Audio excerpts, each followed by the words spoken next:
out at the in the door.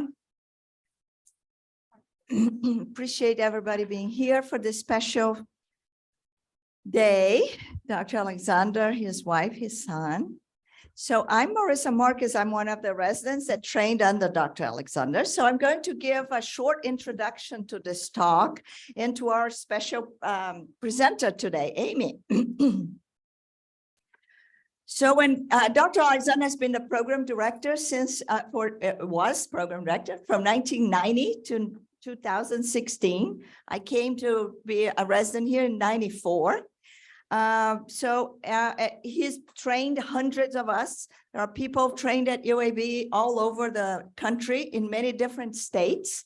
Many of us have followed his example and became leaders in some of our societies like CAP. Just this week, yesterday in the newsletter, we had 4 people that entered the CAP House of Delegates from our program, some faculty, some trainees. Many of us are in academia, but there are also people at the VA in private practice, in industry, in all kinds of activities that relate to pathology. This picture, as you can see, was exactly 10 years ago when your current program director, Brandy, was a first-year resident and attended the ECLIPSE meeting. It's the lab medicine meeting that many of you are not as familiar with. But Dr. Alexander and I were present of ECLIPSE at one point, and this meeting happened in Atlanta, and Brandy and Yao Lin were residents that presented. Yao Lin was actually a young investigator at that meeting. That was June 2013. So since 2017, we've had this supposed to be annual Alexander Lecture in Pathology Education. The first one was in 2017, where we invited Dr. Blair Holliday, the CEO of ASCP. In that picture, you see him, Dr. Alexander, Dr. Neto, and 2 former residents, Brian Ragland and Holly. The second lecture was given by Dr. Call, who was the president of the American Board of Pathology at that time. She's in Chicago. The third lecture was Dr. Steinberg, was the funniest of all. He was a very funny speaker. He's a fellow program director to Dr. Alexander. In the fourth one was right before the pandemic hit. It was February 2020.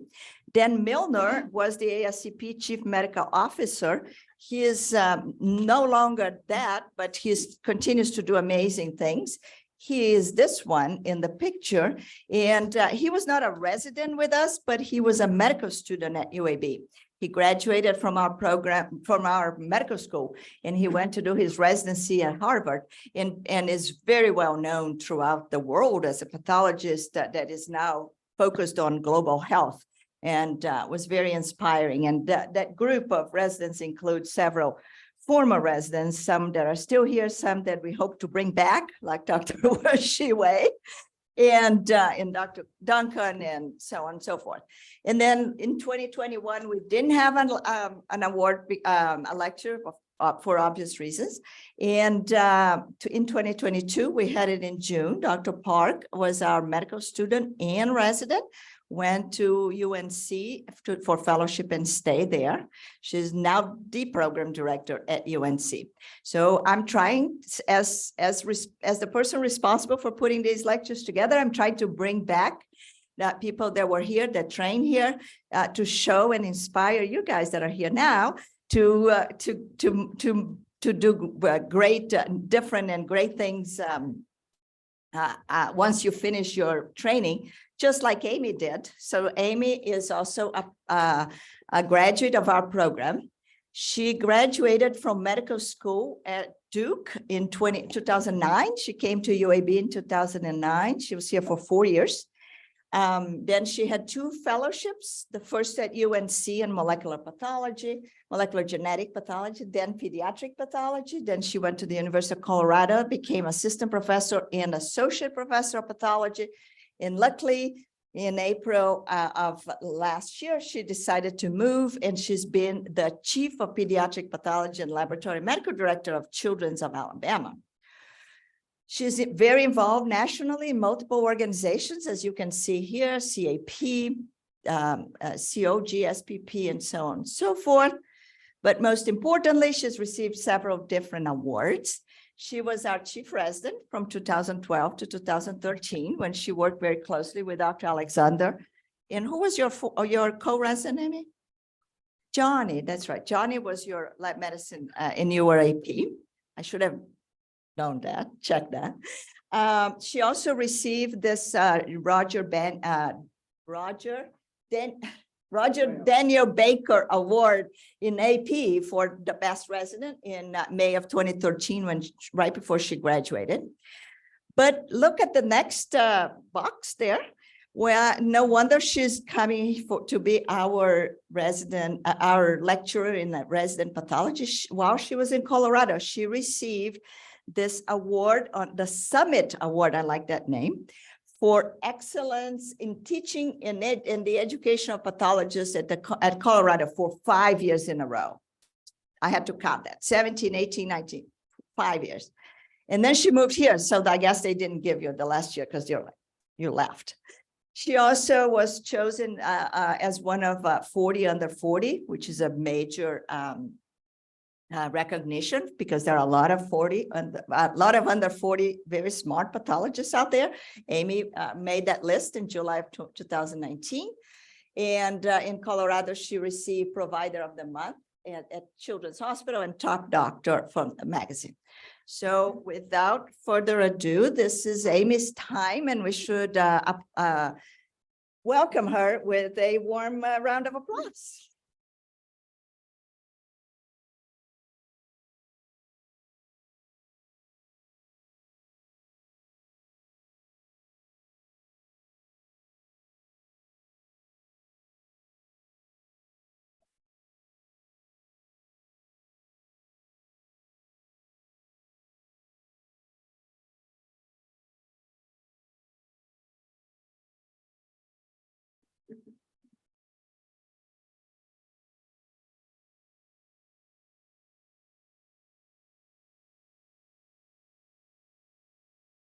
All right.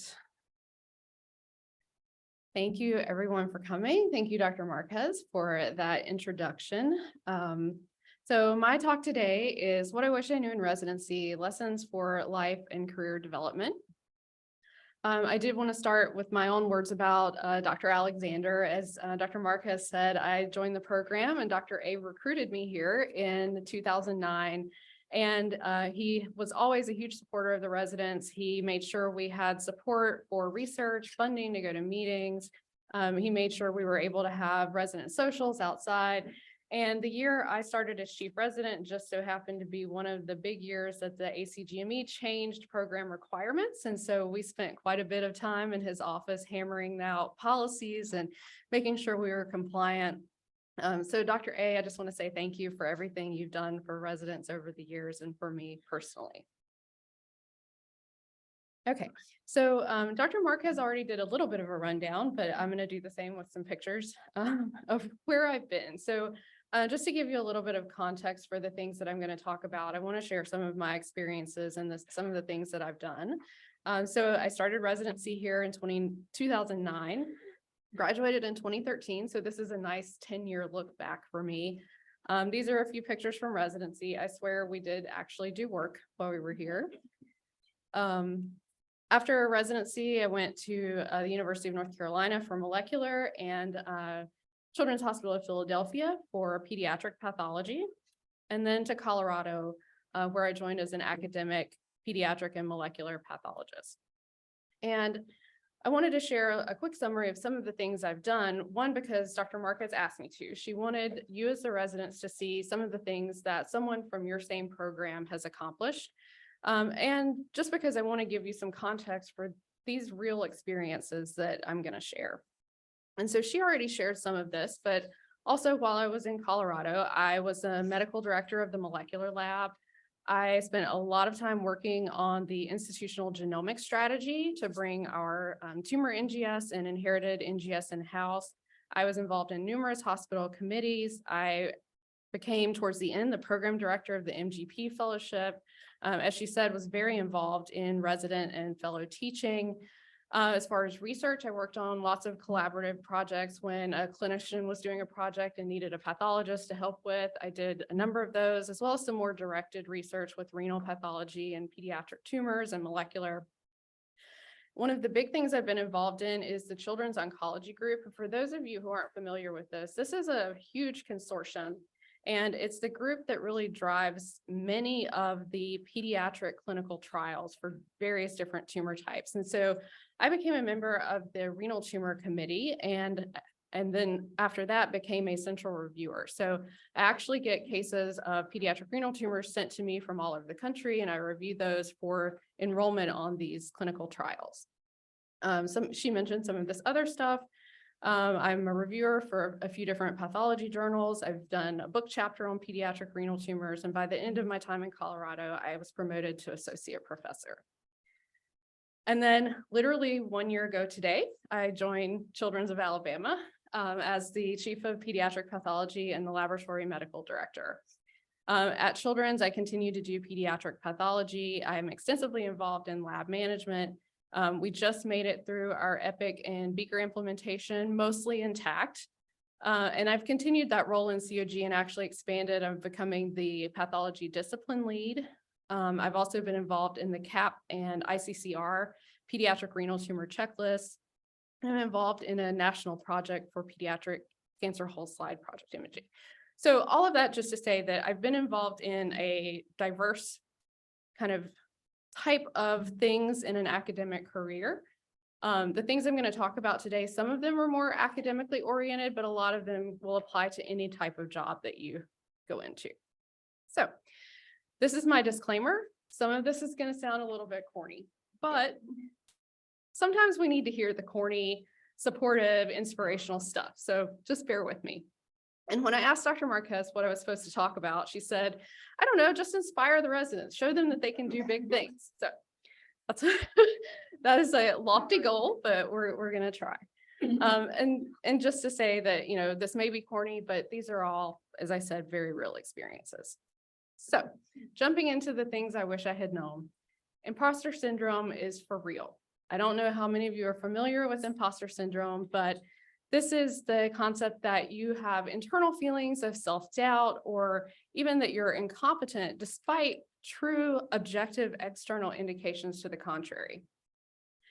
And so what this may look like is you find yourself thinking, where's the adult in this room? And then you realize it's actually you. You think you're in a meeting, you're like, what am I doing here? Why am I in this room? Well, here's a secret. I don't feel like an adult yet either. I don't think most of us do.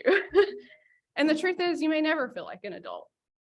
You may never feel like you actually deserve your success. But the truth is, you didn't get here by accident. You have spent literally years working and sacrificing to get to where you are.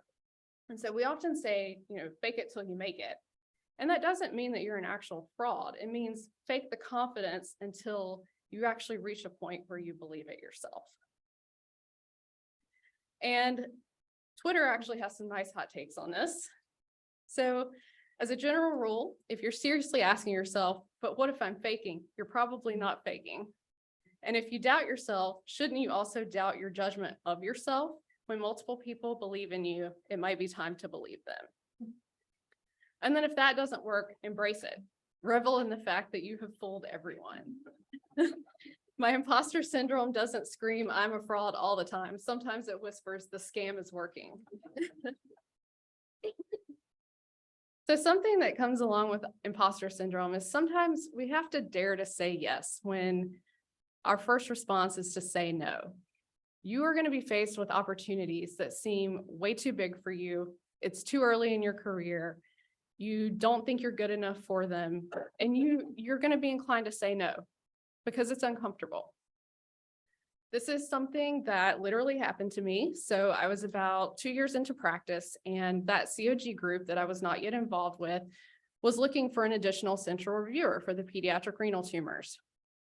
Huge opportunity, but hugely intimidating because the person who was the lead of that committee is the world's expert on pediatric renal tumors. Like literally everybody in the pediatric pathology field knows who she is and knows she's the expert. And it was just so daunting. Like, I'm so early in my career, I'm not ready for this. And so I kind of said, no, I think I'm going to pass. But it was really, I was terrified. I wasn't ready for it. But at the same time, I was like, that would have been a career-making opportunity. Like, I probably should have done that. Luckily for me, they didn't find anybody. So 6 months later, the request came back around. And this time I said yes. And this has become such a huge part of my career now. And it's really one of the bright spots. So dare to say yes. If someone's asking you, someone thinks you're ready. And if you're still uncomfortable, you can always ask for a trial period. Let's try this out, see how it works. Discuss it with your mentors. And if you find that it's not for you, work with your mentors and the leaders to kind of change directions, find out another thing that fits better. So dare to say yes. Okay, who has already heard the phrase, it's okay to say no, or you need to learn to say no? Yeah, okay. So I failed miserably at saying no in residency. I said yes to pretty much anything that someone said, hey, do you want to work on this? Because there's a lot of pressure. You feel like I need to get things on my CV. I need to publish. I need to be involved in things. I need to impress people for fellowship, for my letters of recommendation. And so by the end of residency, this is what my CV looked like an assortment of random things that are totally unrelated. And then I went off to fellowship and it was more focused, but I still found myself saying yes to anything that came along because especially in fellowship, you only have a year. So there's that pressure, like I've got to get something out, have to have something to show for this fellowship. And so I still ended up working on things that I just wasn't passionate about. But, I wanted to please my fellowship directors and, you have that sense of urgency. So bigger CV, still kind of random. And then within the first few years of my first job, there were different pressures. So now I'm doing pediatric pathology, I'm doing molecular pathology, the content is focused, but now I've got to think about promotion. So now I've got to do education, I've got to do research, I've got to do service, I got to do committees. And so now I'm saying yes to all these different things and still there's no kind of cohesive thread to it. So it wasn't until about 5 years into my job that I finally reached that point where I'm like, okay, I've done enough. I've checked the boxes. I can start turning things down. I can start really focusing on what I really want to do. And I can say no. And I can actually start pulling out of some things that I said yes to before that don't interest me. And so I ended up with something that looked more like this, where in this scenario, I focused on transportation and beverages. So now, 10 years out from residency, I'm pretty comfortable saying no. It gets easier every time, but that literally took me 10 years to get to. So how does that help you as a resident or a fellow? So looking back, what do I think I could have changed? Well, I think some of it comes down to why do we say yes to all these things? And some of it is just some of us have general people-pleasing behaviors. If someone asks us to do something, we don't want to disappoint them and say no. So we say yes, even if we're not super thrilled about it. Sometimes there are specific people that you just can't say no to when they ask you to stand up and talk about yourself, even though it's super uncomfortable. There are other reasons you need those letters of recommendation. You need a variety of experiences for your CV. You need to check off those certain boxes. So the reality is when you're a resident, you don't know what your career is going to focus on, if you're going to be studying or focusing on ducks or toast. So there are some things you can ask yourself when an opportunity comes up. Is this something that I'm actually interested in, or am I just saying yes to say yes? Am I going to learn something from it? Does it add anything of value to my CV? Am I going to be able to publish this? Is it going to be an actual, thing that I can, write on the CV? Will I get some other value from it? Like, will I get to go to a meeting? Will I get to know experts in the field? Is there networking opportunity? And very important for training, can I finish this in the time that I have left? Because projects that go beyond your training are extremely hard to finish.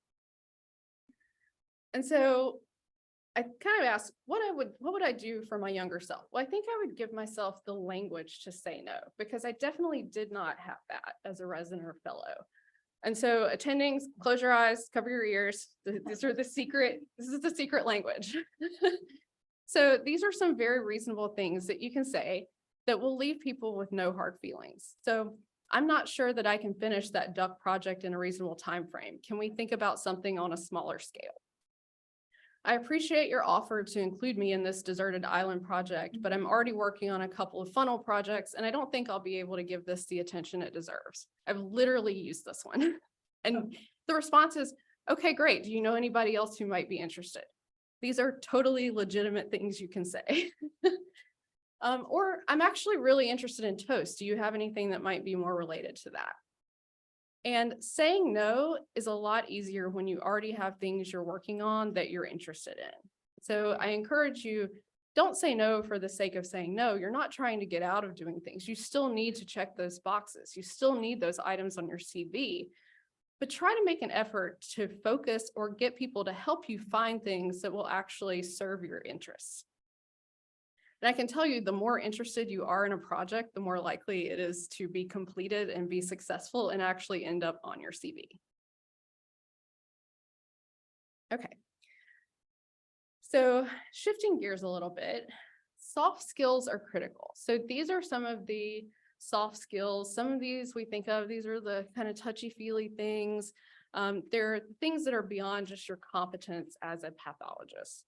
And as a resident, I knew these were important. There were people that I saw that were good at various parts of this that I admired, but I really didn't take that next step of thinking, okay, what am I good and not so good at? And even then going further and trying to develop those areas of weakness. I think everybody in this room has worked with people who are bad at one or more of these, terrible communicators, people who are super rigid, people who are negative all the time, and the ever-present conflict avoidant personality, which I think is relatively common in pathology.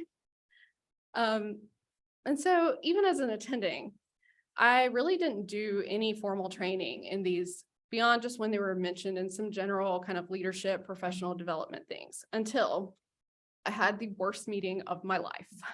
So I'm an attending. We were having a group meeting. I am kind of a mid-level leader amongst this group, and the leaders above me are extremely conflict avoidant.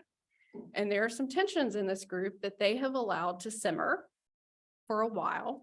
And so we have our regularly scheduled meeting, and those leaders are not there. So I'm now the senior person at this meeting. And we start our meeting, starts off okay. Somebody says something that lights the match. Then somebody else has to defend themselves and goes on the attack. And then it starts a back and forth. And I do my best to de-escalate, redirect, and I am failing miserably. The curtains are up in flames. And by the end of this meeting, we basically just had to say, we're not getting anywhere. We'll reconvene next week. We're just stopping. No solution. Worst meeting I've ever been a part of and essentially been the leader of. And after that meeting, I was debriefing with some of my colleagues and they're like, I did not handle that well. And that was what triggered me. Like, I need training in this. I'm not supposed to know automatically how to do all of these things. These are skills that people develop. And so I really encourage you to seek that out. Go ahead and seek it out now. It will only help you in your future. And most institutions have free workshops, classes on these kinds of things. Some of the professional societies offer tools. So go ahead and seek those out.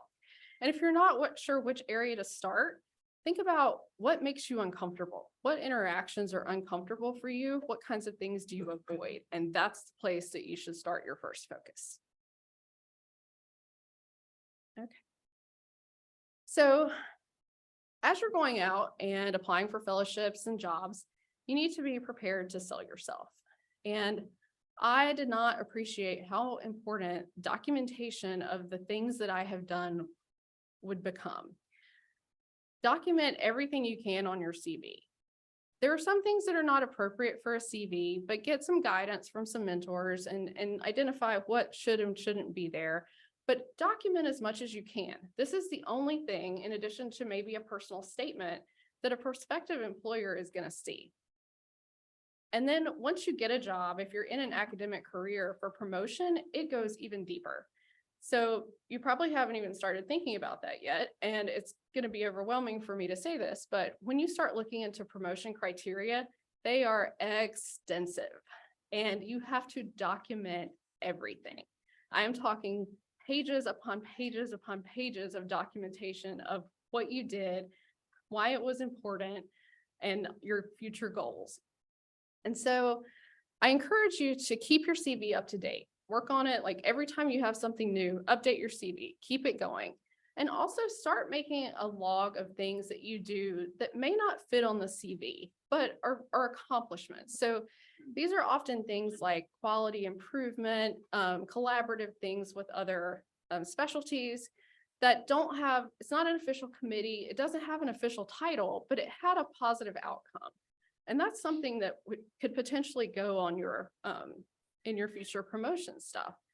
And so this is really important. And I didn't realize how important until I got to Colorado and I went to like a seminar on promotion. And the panel there basically said the number one reason that people get denied promotion is a lack of documentation. So document, document, document. Get help with your CVs and personal statement. You can do it by yourself, but it will be so much better if you get help from others. For people in training in particular, it's helpful to get example CVs from people who are 2 or 3 years ahead of you.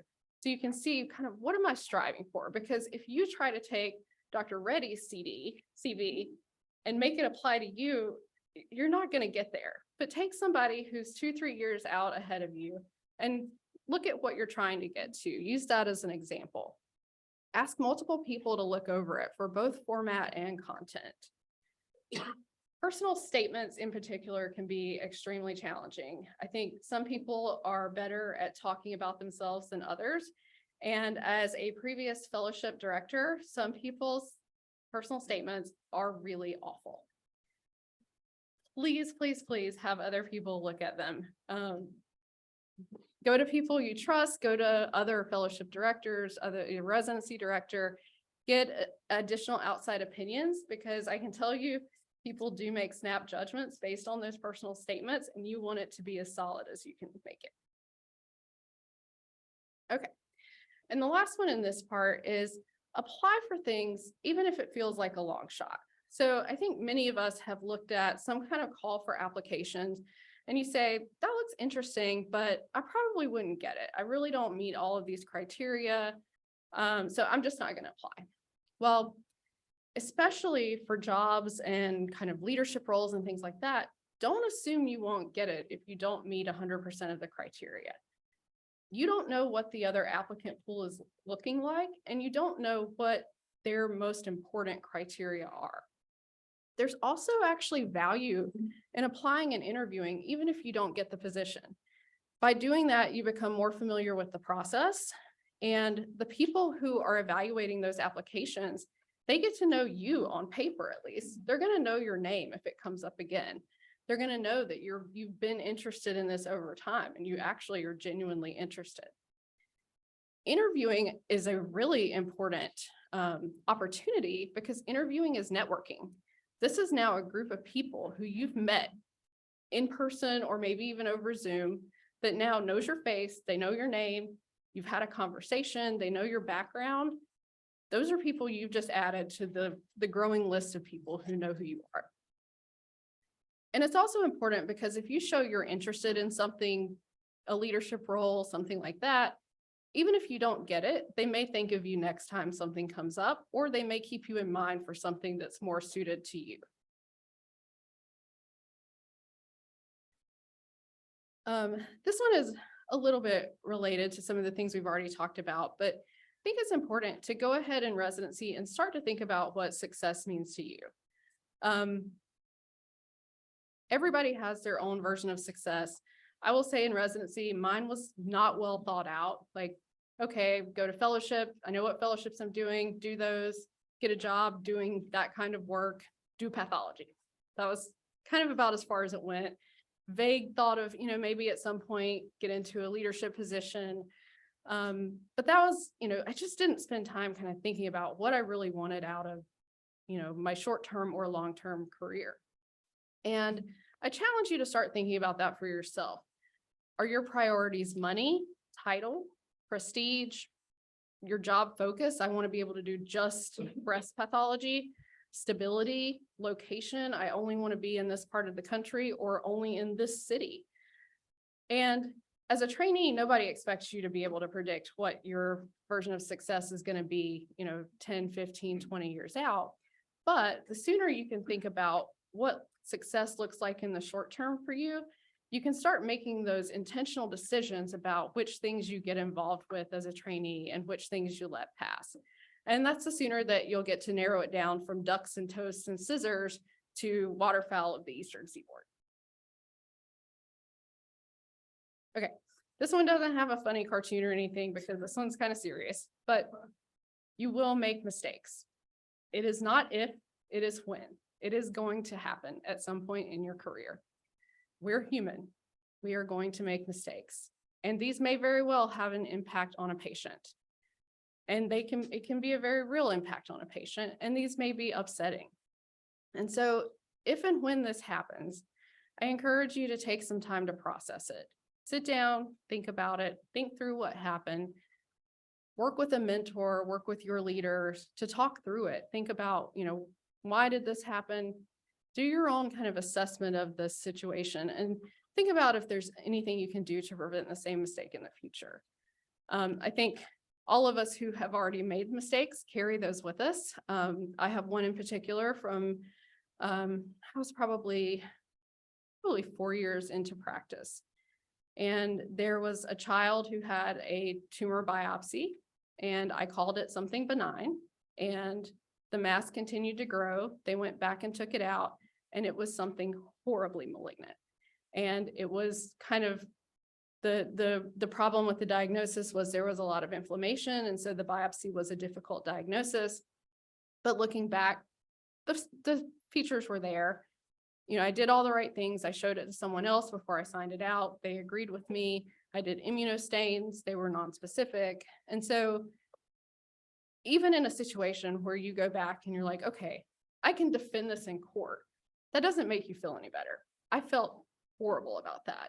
And I still carry that scenario with me as, this is my reminder that there's a patient behind each and every diagnosis that I give. And so for that reason, I encourage you to process it, think through it, take it seriously. Okay. A career in pathology doesn't mean you'll just do pathology. So again, kind of dancing through residency and fellowship, I had this vague idea that, I'm going to do pathology. I'm going to do molecular and pediatric pathology. I'm going to sign out cases, maybe a little education, teaching, maybe a little research, just enough to get my promotions. And that was about as far as I went. So within a year and a half of starting my first real job, I had taken over as medical director of the molecular lab, which was whoa. Within 3 years, I was the associate program director of a new molecular fellowship. And 2 years later, I took over as the program director when the previous director left. And then within 5 years, I was heavily involved in strategic development of a genomics program. None of these things had I intended to do when I set out.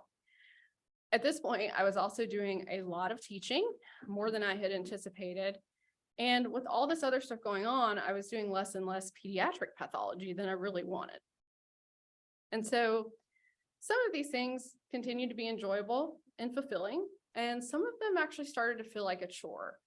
And so it was kind of at this point, probably a couple of years ago, where I started to really think about all the things that I was doing, all of my responsibilities and roles, and to think about which parts of them do I actually like and which parts of them do I not like. And so I found that I really liked one-on-one teaching and interactive didactics with the residents and fellows, but I had literally come to dread medical student teaching. And I really liked mentoring the fellows in the MGP program, but I really hated the day-to-day program administration. And then on the molecular side, I really liked doing the strategic planning, the process improvement, the leadership teamwork, but I had pretty much lost my enthusiasm for signing out cases, which was really surprising to me because that was something that I really thought I was going to love. And I definitely missed being on the pediatric pathology service more. And as I got involved in that children's oncology group, I wanted to expand that role, but I didn't have any bandwidth to. I was already doing all this other stuff and that there was just no room for that. And so luckily for me, about this time, the opportunity came up to come back here to Alabama. And in this new job, I was able to take really all of the things that I enjoyed from being in the molecular director role and apply them here in the lab administration. I was able to focus back on pediatric pathology and able to spend more time working on the COG work. And obviously it didn't hurt that I already knew people back here in the city. Now that was a lucky twist of fate, but if that job hadn't come up, what would have happened? Well, I was getting close to that point where it was time to start evaluating whether I look for a new job or I really push for something to change in my current role. And this is something that you're probably going to face because a career in pathology is, 30 plus years potentially, maybe even longer for some of us. And you're probably going to get bored with some things. You're probably going to decide, I don't really like this anymore. I need to think about doing something different. And so this is just a reminder that pathology is not just signing out cases. There are always opportunities to differentiate, even within your chosen specialty. You can focus on education, personnel management, strategic leadership.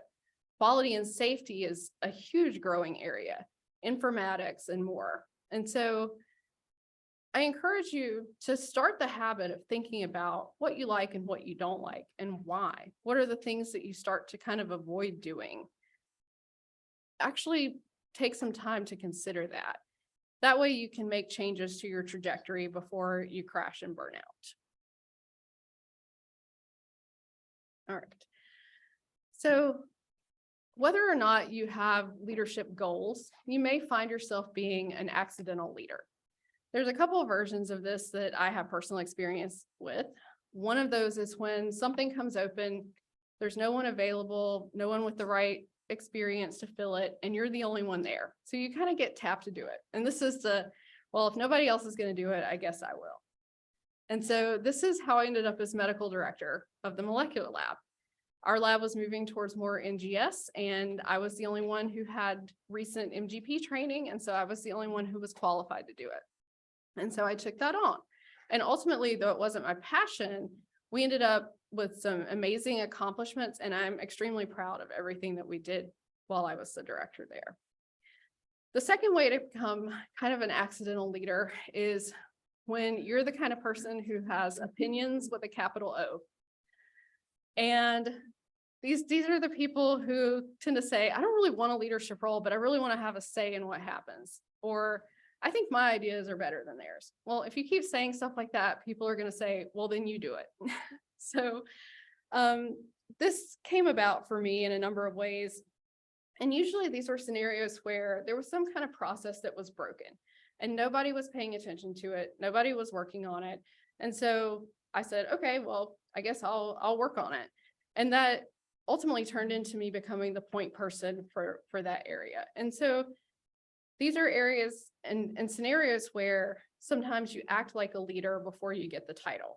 These are actually the ones that I found more rewarding because these were things that I chose and things that I was already energized by and things that I turned into real leadership positions and committee roles and things like that. So it's okay to be an accidental leader.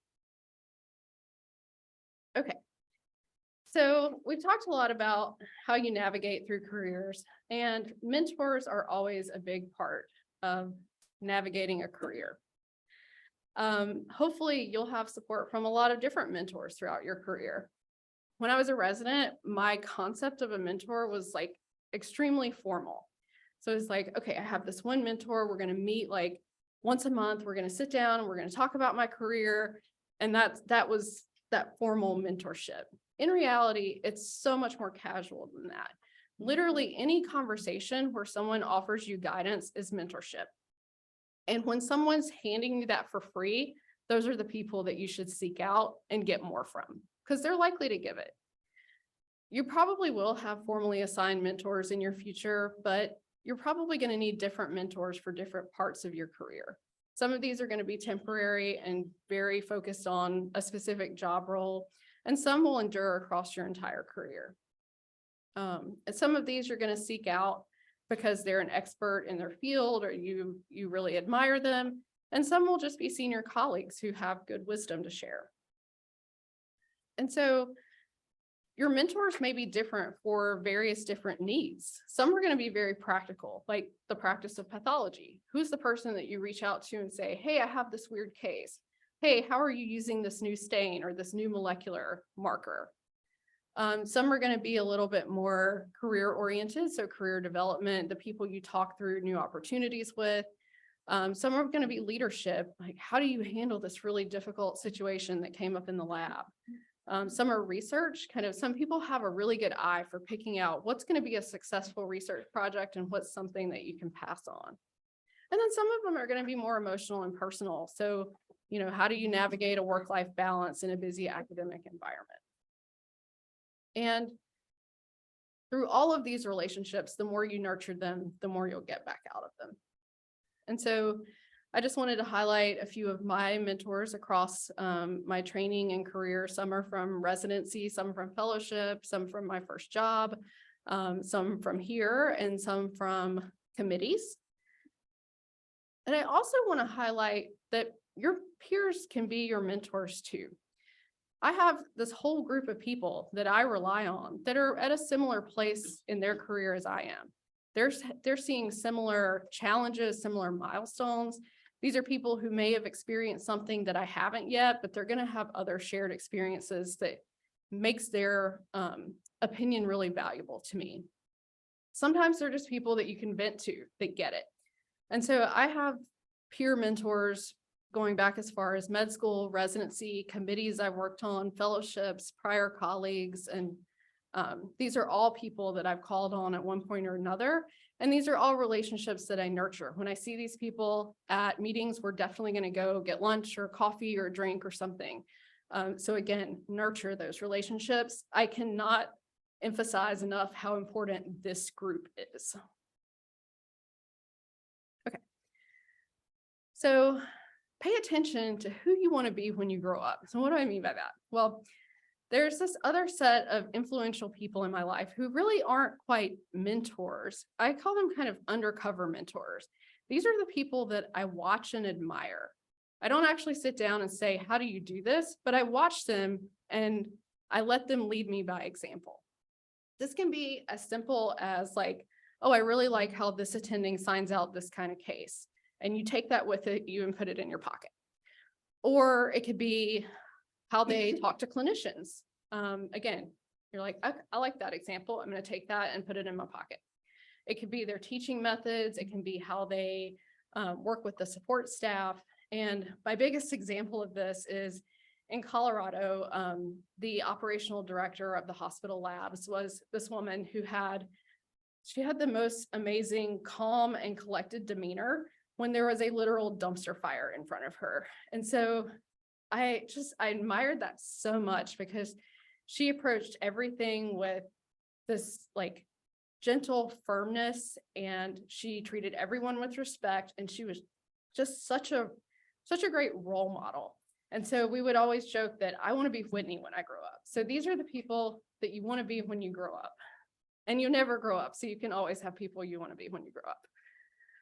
So with Whitney, I started to really actively pay attention to how she handled situations, and I tried to apply that myself. And I find this to be really valuable. So I encourage you to just look around, pay attention.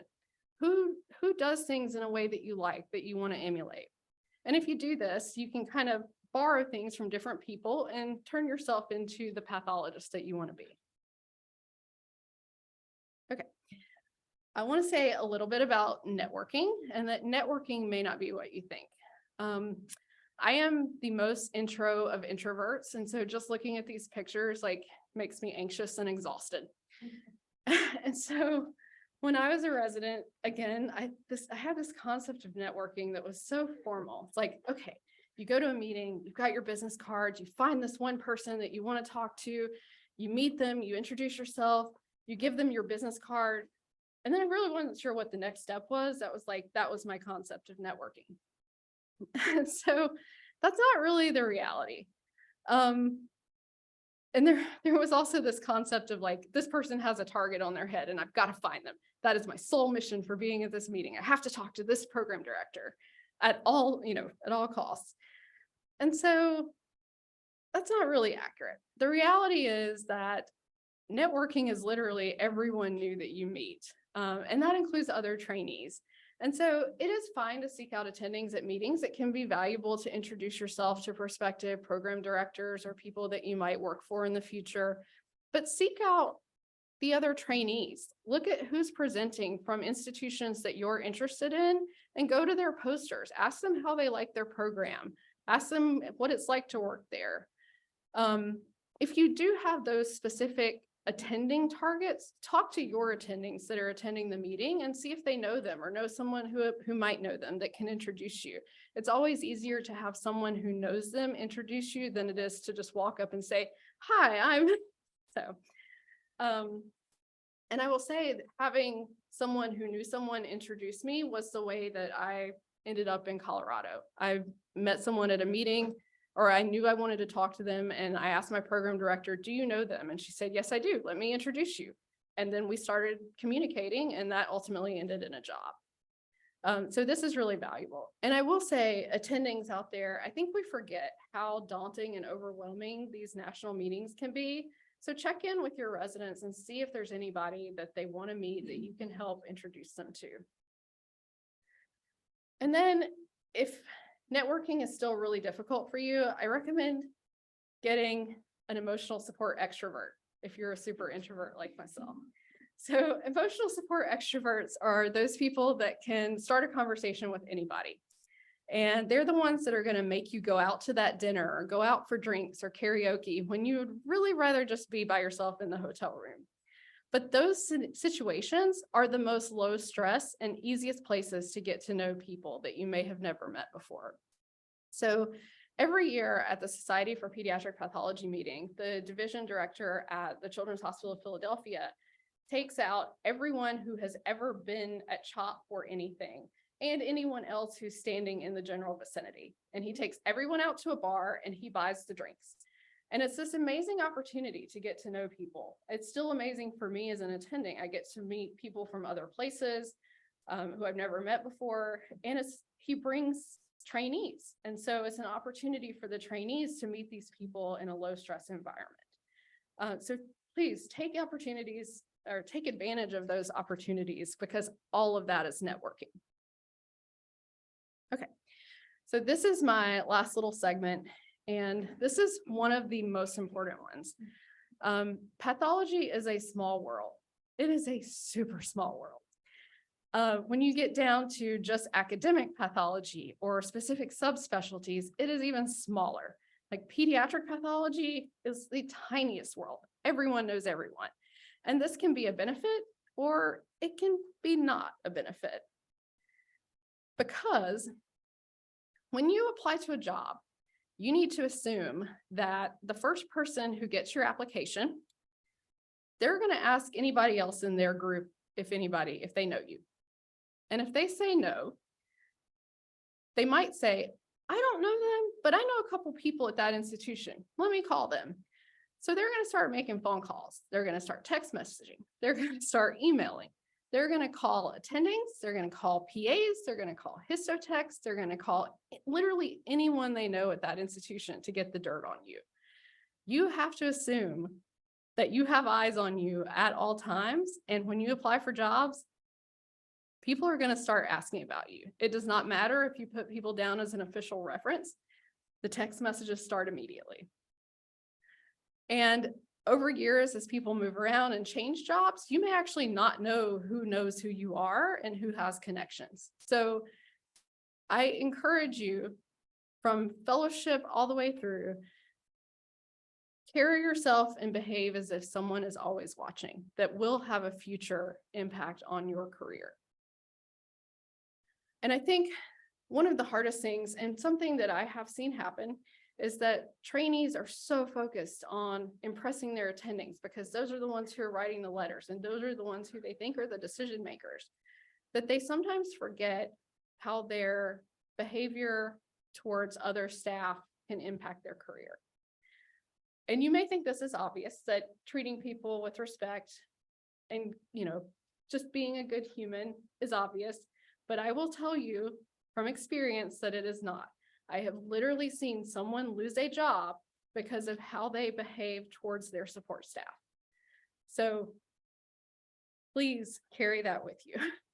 And those people, they may not be able to comment on your competence, but they will absolutely remember how you treated them. And sometimes having that web of people that knows you works out in your favor, and it brings you right back to where you started. So thank you so much for your time. Hopefully you got something good out of it.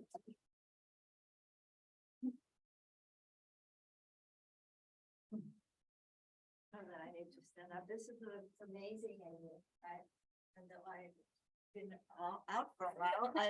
I took some notes of some of your suggestions. It's open.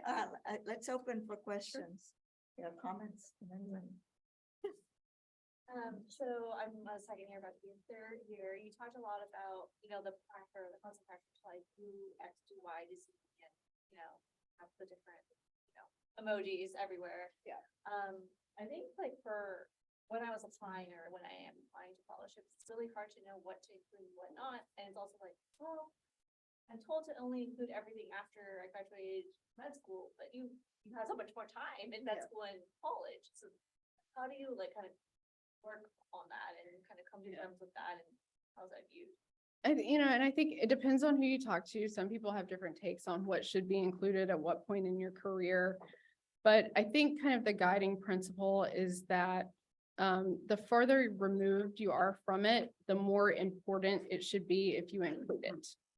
So if you're gonna, as you're applying for fellowship, you're gonna include things from college, it should be major awards, valedictorian, the things that someone reading this is gonna look at and say, this person really accomplished something. It shouldn't be like, I gave this lecture or I gave this talk or things like that. So the further out it is, the more important it should be.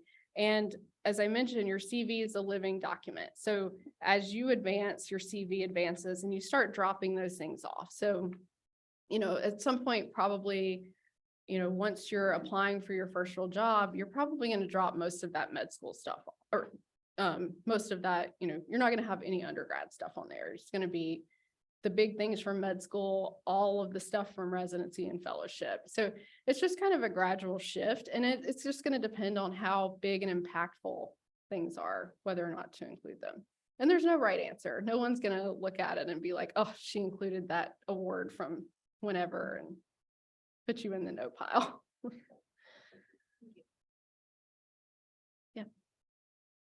As we move through our training, it can get really easy to forget what it was like to be at that earlier stage. For example, I look at undergraduate students now and I'm like, oh, that's much time you don't realize. But when I was an undergraduate student, it was tough for me. So how do you as an attending keep, grounded and make sure that you keep your pulse on what it's like, what it was like to be a trainee, such that the trainee, your relationship with the trainee, can flourish and be optimal. Yeah. I mean, I think that can be hard. And I think it probably those of us that have more face-to-face time with the current trainees are probably better keyed into what's going on. But, I think those of you who have rotated over at Children's know that it's a pretty low stress rotation. We'll generally sit down and talk about like, what did you do over the weekend? What's going on in the program? And I think that helps to just have a little bit of a a social aspect to the relationship, just to, as you said, kind of keep in touch with what are the concerns and what are the priorities and, what are the trainees working on and what's on their mind right now? What are they, bringing with them to work when they come in every day?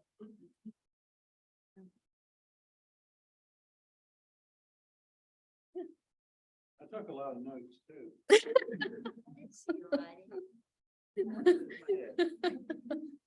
wish I had done a lot of that before I started. Anyway, wonderful job, and every part of this will cross those lines. It's so important to do all the common things that you mentioned. I like the idea of the CV being a living document. That's probably not understood that much until you get residency. Yeah. Yeah. Last but not least is the environment of the training session, and I want to blame Dr. Netto for that. Great job last 7 years.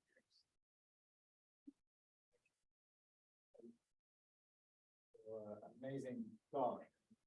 I'm so, we're thrilled that you came back to UAB for the family, and I was looking forward to working with you more, and hopefully we'll go from a distance. But I know that people who remain are lucky to have you on the team, and this no doubt is already showing us recasting the relationship between the two programs.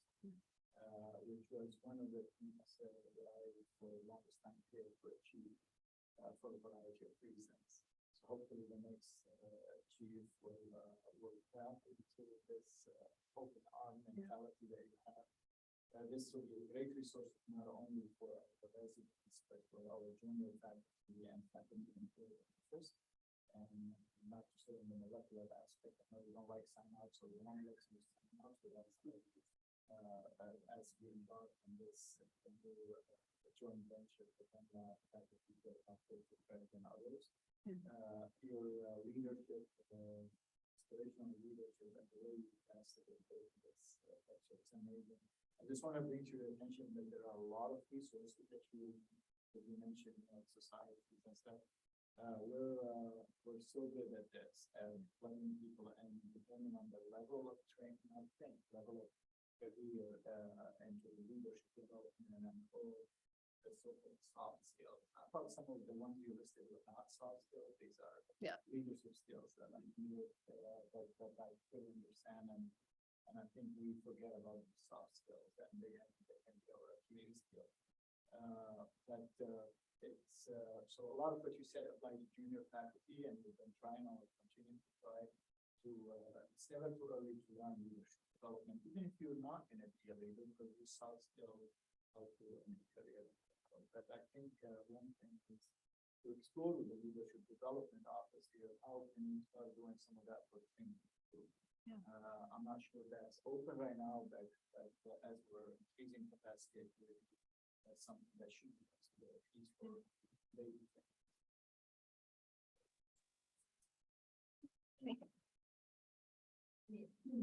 You're the first one to receive this paper certificate. Came to mind this week that you should have something in your office. So why don't you come here to Dr. Alexander? Dr. A, can you turn a little bit so Fatima can? Yeah, I can turn. Otherwise we'll get. Not too big. And so this is for your office. Thank you. Thanks to Fatima, by the way, who said, I'll make it look as pretty as, much prettier than I imagined it. It says that you're the honoree of the 2023 C. Bruce Alexander Lecture in Pathology Education. Signed by Dr. Netto and Dr. And thank you again.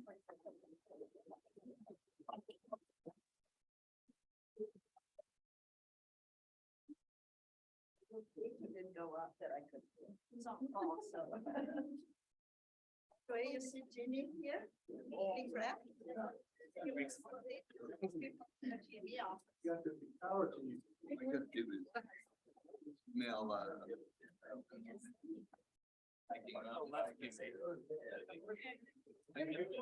you saw the letter, email. have to begin by.